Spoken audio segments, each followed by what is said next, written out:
신앙생활을 한다고 하는 것을 힘들게 생각하는 분들이 있어요. 신앙생활은 한말로 표현하면 하나님이 우리에게 베풀어 주시는 그 은혜를 받아 누리는 것이 이것이 신앙입니다. 내가 하나님을 찾아가는 것이 아니고 나에게 찾아오신 하나님을 믿음으로 그분의 손을 붙잡는 것이 이것이 신앙입니다. 다르게 표현하면 하나님은 우리를 창세전부터 사랑하세요. 우리는 그 사랑을 말씀을 통해서 깨닫고 사랑의 관계 속에 들어가서 행복을 누리는 것이 이것이 신앙생활입니다. 그래서 신앙생활은 행복합니다. 하나님과의 사랑을 누리는 것이기 때문에 그렇습니다. 오늘 말씀의 제목은 인자하심과 긍휼하심.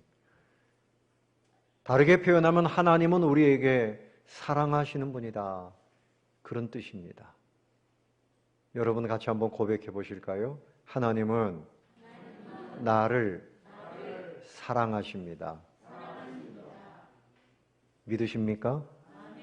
하나님 우리를 사랑하시기 때문에 천국까지도 선물로 주신 거예요. 천국을 주시기 위해서 예수님을 십자가의 화목제물이 되도록 우리에게 선물로 보내주신 겁니다. 그 사실을 믿고 받아 누리는 것이 신앙생활입니다. 그런데 이 땅에서는 수고와 슬픔, 눈물, 고통이 많습니다. 여러분 지난 한 주간도 직장에서 일하시느라고 얼마나 고생하셨어요. 제가 이렇게 물어보면 목사님 말도 말아요. 너무 힘들어요. 마음이 힘들고 몸이 힘들고 사는 것이 고달파요. 하나님께서 여러분의 고달픈 인생, 여러분의 고생하는 인생을 왜 모르시겠어요? 오늘 이 예레미야 애가 3장은 그야말로 그 민족이 당하는 그 절망적인 상황, 그러나 그런 중에 소망이 있다. 절망 중에 소망이 있다. 이것을 말씀하고 있습니다. 우리 사람들이 살아가면서 당하는 고통이 있는데 내가 잘못해서 당하는 고통도 있지만 무고히 당하는 고통도 많아요. 그리고 이 땅에 바람이 불고 태풍이 불고 감기가 오고 꼭 내가 잘못해서가 아니죠. 그런 고통이 있는데 이스라엘 백성들이 그 당시에 당한 고통은 그들이 하나님을 버렸기 때문에 우상을 따라가고 폐륜에 빠지고 이런 것 때문에 하나님께서 끊임없는 고통을 보내셨습니다. 먼저 우리가 생각할 것은 인생이 당하는 고통이 있다고 하는 것입니다. 한번 따라 봅시다. 인생은 고통이 있습니다. 고통이 있습니다. 아담이 범죄했을 때 하나님께서 네가 수고하고 땀을 흘려야 소출을 먹게 될 것이다. 그래서 남자들이 노동을 해서 고생을 해서 먹고 살고 여성들에게는 그 하와에게 해산의 고통이 더해진다. 그래서 죽음을 보면서 자녀들을 보게 되는 거죠. 그런데 이때 그 민족이 당한 고통이 2절 이하에 쭉 나오는데요. 첫 번째는 흑암의 고통이다. 깜깜했습니다. 이 깜깜하다. 2절에 보니까 나를 이끌어 어둠 안에서 걸어가게 하시고 빛이 보이지 않아요. 길이 보이지 않아요. 이 어둠이라고 하는 거 재난을 말합니다. 국가적인 재난, 전쟁이 일어나서 망합니다. 포로로 잡혀갑니다. 학살을 당합니다. 경제적인 재난, 질병의 재난, 뭐 재난이 많죠. 그러면 그 사람은 지금 어두운 시기를 걸어가고 있다는 것이죠. 그러나 여러분 하나님은 우리에게 회복해 하시고 소망을 주시는 빛이 된다는 사실을 믿으시기 바랍니다. 그래서 하나님과 비교할 때 이 흑암의 재난 속에 있었다. 그것을 바라보니까 절망만 됐던 거죠. 또 그런가 하면 3절에서는 종일토록 손을 들어 자주 나를 치시는도다. 요즘에 그럴 리는 없지만 부인에게 매 맞고 사는 남편들이 있다 그러잖아요. 근데 그 남편들이 우스갯소리로 하는 말이 뭔가 하면 때린 데를 또 때려요. 꼭 아픈 데만 또 때려요. 농담을 하죠. 하나님께서 그 민족을 때리셨어요. 다른 나라를 들어서 몽둥이로 치신 거예요. 아수르, 바벨론, 애굽 막 계속 치시는데 자주 치신다.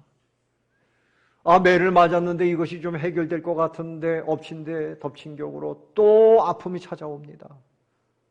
참 인생에 이런 고통이 얼마나 많아요. 참 많습니다. 또 그런가 하면 12절에 보니까 화를 당겨 나를 화살의 관역으로 삼으시며 하나님이 아예 우리를 화살의 관역으로 삼으시고 우리에게 고통의 화살을 계속 당기신다는 거죠. 또 9절에 보니까 가두어 놓습니다. 다듬은 돌을 쌓아 내 길들을 막으사 좁은 곳에 나를 가두어 두신다는 거예요. 그래서 5절에 보니까 고통과 수고가 쌓였다 그랬어요. 그래서 하나님께 이제 기도합니다. 하나님, 우리를 불쌍히 여기시고 이 모든 흑암에서 건져주시고 고통에서 다 우리를 건져주세요. 더 이상 우리가 매를 맞지 않고 살도록 해주세요. 기도했는데 8절 보십시오. 다 같이 8절 시작. 내가 부르짖어 도움을 구하나 내 기도를 물리치시며 기도조차도 하나님께서 응답 안 하시는 거예요. 여러분, 기도한다고 다 응답되는 건 아닙니다.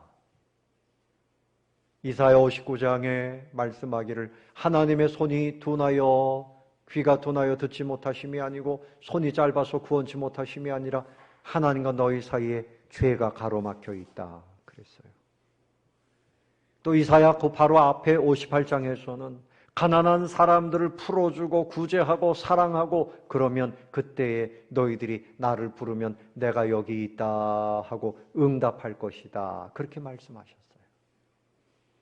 기도해도 욕심을 품고 기도하면 응답이 안 됩니다. 의심하고 기도하면 응답이 안 됩니다. 믿음으로 하고 하나님의 말씀대로 순종하면서 겸손하게 살면서 기도할 때 하나님께서 응답하시는 거죠. 여러분, 자녀가 말을 안 들어서 어머니가 화난 척해요. 매로 치고 그리고 화난 표정을 짓고 아이가 엄마 불러도 대답도 하지 않습니다. 이 아이의 버릇을 고치려고 하는 거죠. 그러니까 고통 속에 있고 하나님께 살려달라고 기도하는데 하나님께서 그 기도도 외면하셨단 말이에요. 그러니까 이스라엘 민족 전체가 절망 속에 완전히 빠져 있습니다. 그런데 예레미야 선지자가 그야말로 민족이 망할 때 애가 슬픔의 노래를 기록하고 있는데 이런 중에 그는 깨달았어요. 하나님의 본심은 인자와 긍휼이었구나 하는 것을 깨달았습니다. 하나님의 본심은 뭐라고요? 인자와 긍휼입니다. 자, 33절을 읽어보겠습니다. 33절 다 같이 시작. 주께서 인생으로 고생하게 하시며 근심하게 하심은 본심이 아니시로다. 부모님이 자녀들에게 매를 대도 본심은 죽어라고 때리는 겁니까? 사람 되라고 때리는 겁니까? 사람 되라는 거죠.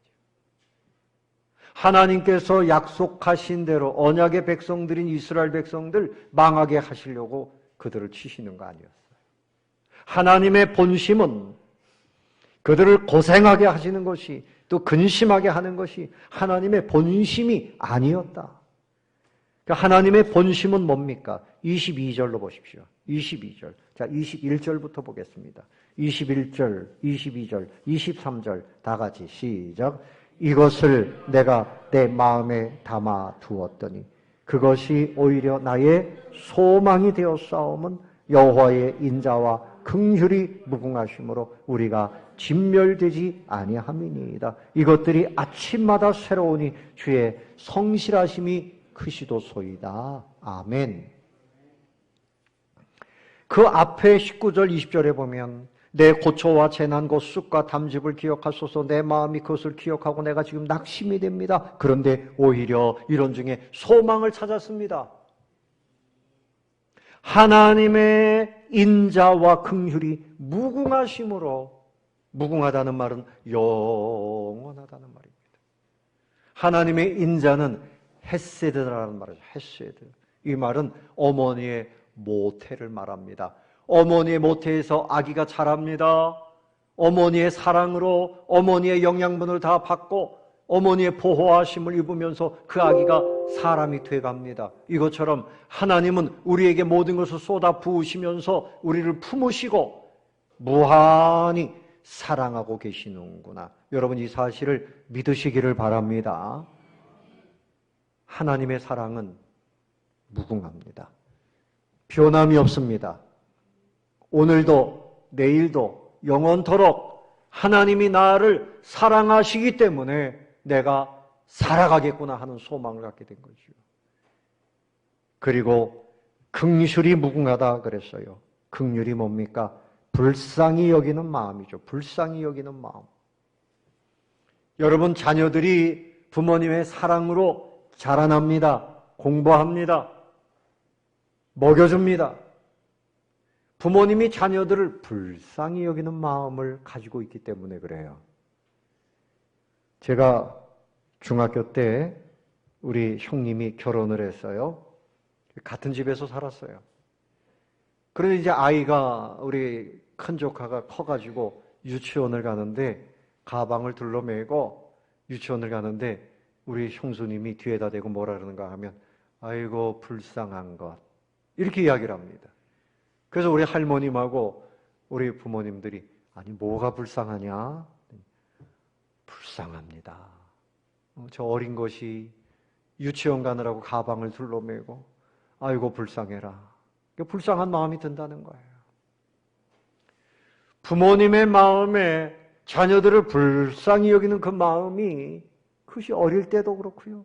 이 자녀가 커가지고 직장 생활하는 거 봐도 불쌍하고, 불쌍한 겁니다. 누가 주신 마음일까요? 하나님이 주신 마음이죠. 그렇습니다. 하나님은 저와 여러분을 사랑하시고 불쌍히 여기신다는 사실을 믿으시기를 바랍니다. 그래서 하나님의 그 불쌍히 여기시는 마음은 위대합니다. great라는 말이에요. 위대합니다. 그래서 하나님의 그 인자하심과 불쌍히 여기는 마음으로 인해서 우리의 슬픔이 기쁨이 됩니다. 우리의 고생이, 우리의 어두움이 밝은 빛이 됩니다. 우리의 죄도 능히 해결해 주시는 겁니다. 우리의 미래도 하나님의 손안에 있음을 믿으시기를 바랍니다. 우리에게 향하신, 다 같이, 여호와의 인자하심이 영원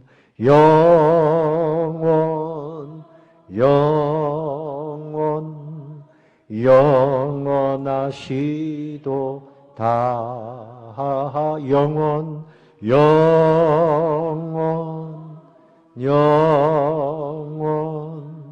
영원하시도다. 우리에게 향하신 여호와의 진실하심이, 우리에게 향하신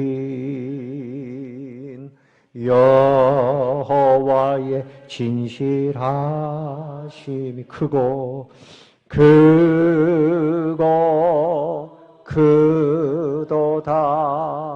크시도다.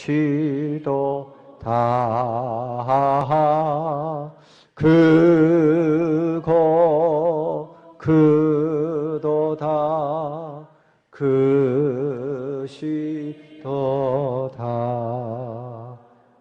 할렐루야. 하나님의 인자하심이 오늘도 나에게 와 있다. 하나님의 긍휼히 여기심이 오늘도 나에게 와 있다. 그래서 오늘 여러분, 이것이 아침마다 새로우니, 여러분, 아침은 언제나 소망의 시간이에요. 소망의 시간이에요. 아침마다 하나님이 나에게 사랑과 인자하심과 긍휼을 가지고 오시네.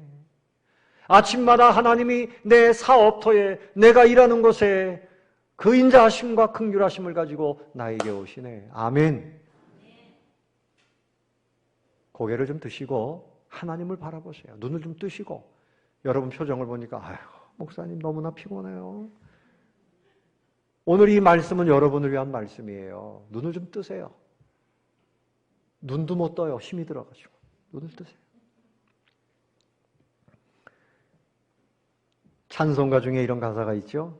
오 신실하신 주 내 아버지여 늘 함께 계시니 두려움 없네. 그 사랑 변찮고 날 지켜주시며 어제나 오늘이 한결같네. 아멘. 내 부모님도 연세가 드시면 떠나갑니다. 자녀들 잘 되면 부모 떠나갑니다. 남편도 아내도 서로 믿을 수가 없는 경우가 많습니다. 그러나 하나님은 변함이 없습니다. 누구보다도 나를 가장 잘 이해해 주시고 사랑해 주시는데 그 사랑이 영원합니다. 성 어거스틴이 이런 말을 했어요. 과거는 하나님의 긍휼에 맡기고 현재는 하나님의 사랑에 맡기고 미래는 하나님의 섭리에 맡기자. 참 귀한 말입니다. 한번 따라해 봅시다. 과거는 하나님의 긍휼에 맡기자. 현재는 하나님의 사랑에 맡기자. 미래는 하나님의 섭리에 맡기자. 이 섭리라는 말은 매니지먼트라는 거예요. 하나님이 여러분을 위해서 계획하시고 계획대로 일을 이루어 가신다는 거예요. 나쁜 일은 막아주시고 몰아내주시고 보호해주시고 충분히 승리하고 행복할 수 있도록 하시는 것이 하나님의 섭리입니다. 아멘. 하나님께 다 맡기세요. 과거도 과거의 실패와 상처에 묶여가지고 살아가면 안 돼요. 다 맡기고 이제는 현재를 살고 미래를 살아야 돼요. 하나님의 인자하심과 긍휼하심이 오늘도 나에게 있고 이것이 영원하다. 미래까지 영원하다. 그래서 사도 바울이 에베소서 2장 7절과 디모데전서 1장 13절에서 하나님은 긍휼에 풍성하신 하나님, 하나님이 나를 불쌍히 여기셔서 나 같은 죄인도 이렇게 하나님의 일을 하고 있다. 긍휼에 풍성하신 하나님. 여러분 찬송가 중에 나 같은 죄인 살리신 주 은혜 놀라와 잃었던 생명 찾았고 광명을 얻었네. 이 찬송은 존 뉴턴이라고 하는 분이 기록을 했어요. 이 사람은 예수 믿기 전에 노예 상인이었어요. 그리고 불량하게 살았어요. 그가 예수님을 믿고 나 같은 죄인 살리신 주님의 은혜가 너무나 놀랍다. 여러분의 고백이 될 수 있기를 바랍니다. 여러분 요셉은 형들에게 버림을 받았어요. 그리고 성실히 살았지만 또 억울하게 누명을 쓰고 감옥에 들어갑니다. 그런데 그가 그곳에서 살 수 있었던 것은 하나님의 인자하심 때문이에요. 창세기 39장 2절에 요셉이 옥에 갇혔으나 여호와께서 요셉과 함께 하시고 그에게 인자를 더하사 전옥에게 은혜를 받게 하셨다. 그 중에서도 그의 마음이 여전히 하나님을 향하였고 그 감옥에서 꿈을 해석해서 그가 바로의 신임을 얻고 일거의 총리가 되어지고 흉년의 때에 그 근동에 있는 많은 사람들 하나님의 주신 지혜로 그들을 다 살리고 그의 아버지 야곱의 70가족이 그곳에 내려와서 터전을 잡고 430년 동안 200만 명이나 되는 큰 민족이 되도록 이런 귀한 일을 하신 분이 요셉입니다. 그의 인생이 바닥에 떨어졌지만 하나님이 인자를 베풀어 주시니 그가 위대한 삶을 살았습니다. 여러분에게도 이런 은혜가 있는 것을 믿으시기를 바랍니다. 하나님은 여러분과 함께 하십니다. 여러분 룻기를 보면 그의 시어머니 나오미는 꿈을 품고 모압 지역에 이민을 갔어요. 그런데 남편이 죽고 두 아들이 결혼을 했구만 그 두 아들도 죽었어요. 가난합니다. 아무것도 할 일이 없습니다. 그래서 하나님을 온전히 믿겠다고 베들레헴으로 돌아갔습니다.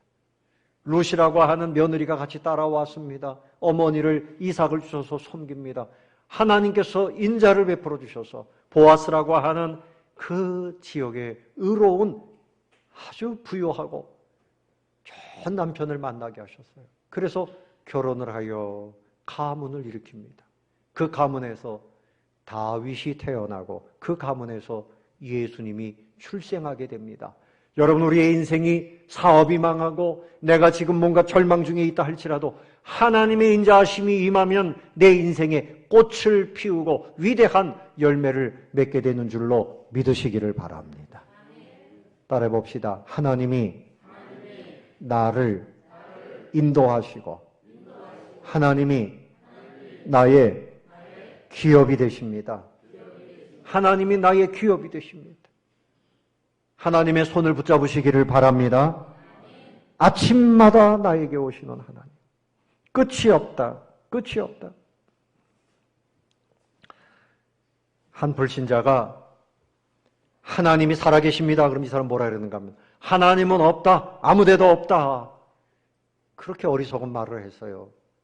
근데 이 사람이 예수님을 믿고 은혜를 입었습니다. 이 사람의 말이 바뀌었습니다. 하나님은 바로 지금 여기에 계신다.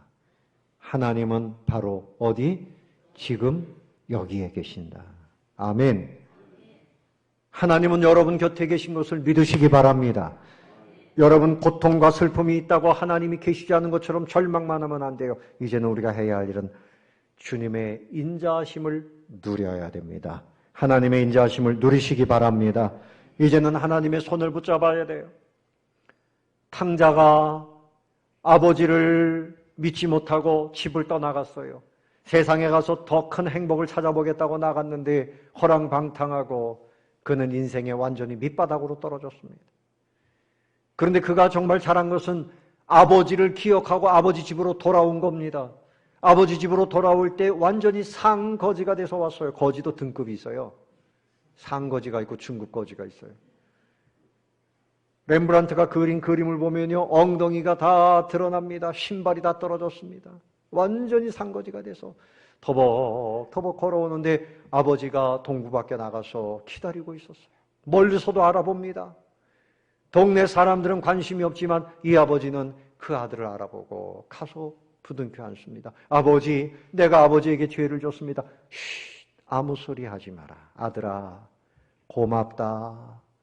다시 돌아온 것이 고맙다. 그래서 종들에게 말합니다. 목욕을 시켜라, 새 옷을 입혀라, 새 신발을 신겨라, 가락지를 끼워라. 이 아들은 여전히 내 귀공자, 내 아들이다. 동네 사람들을 모았습니다. 어린 송아지를 잡아서 내 아들이 돌아왔습니다. 여러분, 내 아들 비난하지 마세요. 내 아들 귀한 아들입니다. 그런 의미로 잔치를 베푼 거예요. 이제 우리가 하나님의 인자하심과 긍휼을 의지하고 살아야 돼요.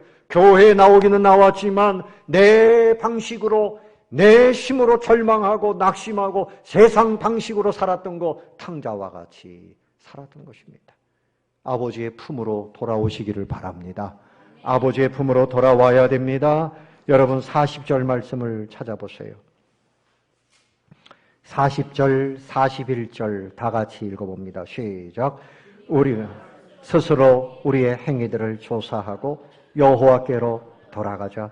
우리의 마음과 손을 아울러 하나님, 하늘에 계신 하나님께 들자.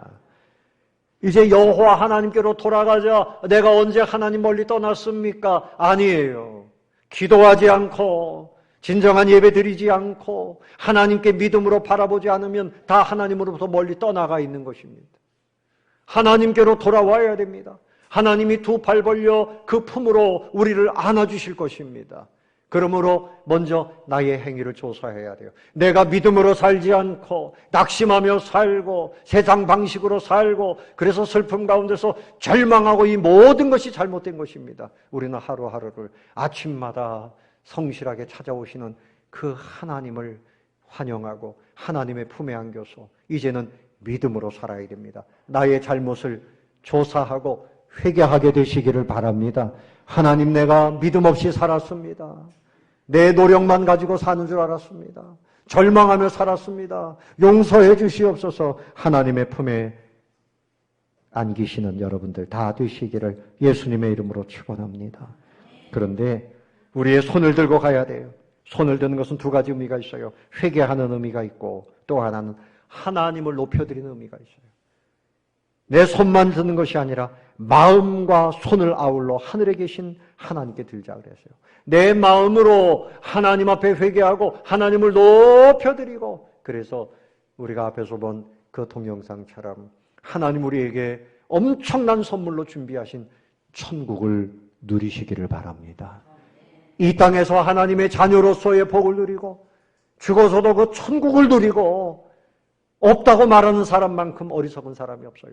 하나님이 없다고 하는 사람이 가장 어리석은 사람이에요. 하나님 안에 천국이 있고 하나님의 인자하심과 긍휼이 있습니다. 호세아 선지자도 같은 말씀을 했어요. 호세아 6장 1절에 보면 오라 우리가 여호와께로 돌아가자.